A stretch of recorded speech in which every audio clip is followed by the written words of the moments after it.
శ్రీ వీర హనుమాన్ విజయ యాత్రలో ప్రజలు పెద్ద ఎత్తున పాల్గొనాలని బజరంగ్ దళ్ రాష్ట్ర కన్వీనర్ శివరాములు కోరారు. ఉదయం 8:30 గాలిగౌడ హనుమాన్ మందిర్లో యజ్ఞం ప్రారంభమవుతుందని తెలిపారు. 10 గంటలకు వీర హనుమాన్ విజయ యాత్ర ప్రారంభమవుతోందని ఆయన తెలిపారు. దాదాపు 13 కిలోమీటర్ల మేర యాత్ర కొనసాగుతుందన్నారు. గౌలిగూడ హనుమాన్ మందిర్ దగ్గర ప్రారంభమై కోటి, ఆంధ్ర బ్యాంక్ చౌరస్తా, కాచిగూడ వీర సావర్కర్ చౌరస్తా, Narayanaguda RTC cross road, Ashok Nagar మీదుగా తాజ్ బండ వరకు జాతర కొనసాగుతుందని తెలిపారు.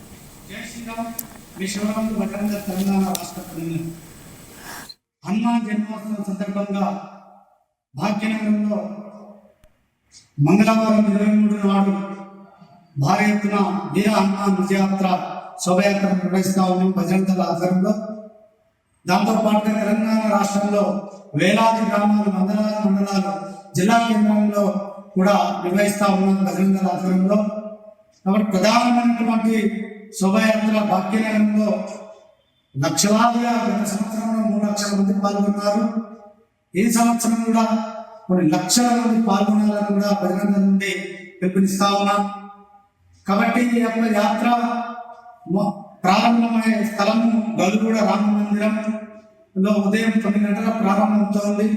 అక్కడి నుండి ఆంధ్ర బ్యాంక్ కోటి చౌరస్తాలో బహిరంగ సభ ఉంటుంది.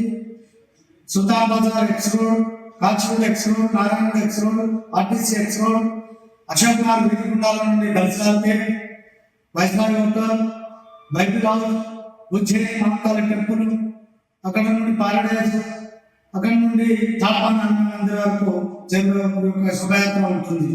దాదాపుగా 13.5 కిలోమీటర్ల పొడవు ఒక యాత్ర తిలకించడానికి దేశంలో నలుమూలల నుండి పాల్గొంటూ ఉన్నారు. కాబట్టి భాగ్యనగరంలో ఉన్న హిందూ బంధువులందరూ పాల్గొని పెద్ద ఎత్తున విజయవంతంగా చేస్తారని అందరినీ కోరుతా ఉన్నాము. ఈ యొక్క యాత్ర 20 సంవత్సరాలు అవుతా ఉంది కాబట్టి ఈసారి పెద్ద ఎత్తున సంఖ్యలో పాల్గొనాలని కూడా అందరినీ కోరుతా ఉన్నాము. యాత్రను విజయవంతంగా